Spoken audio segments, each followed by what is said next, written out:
Málið sem að við ætlum að fjalla hefur hlotið mikla athygli í fjölmiðlum. Þetta er glænýtt mál, en í þessu máli þá er hjúkrunarfræðingur ákærður fyrir að hafa valdið dauða sjúklings.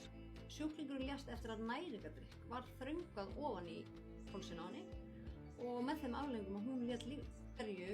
Þessum drykk var þröngvað ofan í hana og hvort þetta hafi verið bara by protocol. Málið snerist í raun og veru það, bara hvað hafði gerst þarna inn á sjúkrastofu. Hafði drykknum bara verið þröngvað ofan í hana eða var verið að bjarginni frá köfnun út af einhverju öðru? Hvað sögðu samstarfsmenninar sem voru með hana þetta?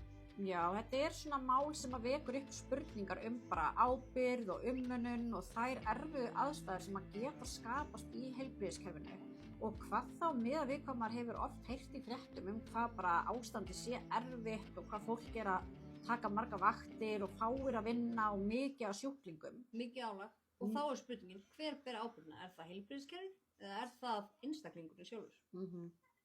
En ef þú vilt skilja málið og skilja og vita af hverju hún var sakfelld fyrir manndráp af gáleysi, þá tryggir þú þér áskrift inn á kratos.is.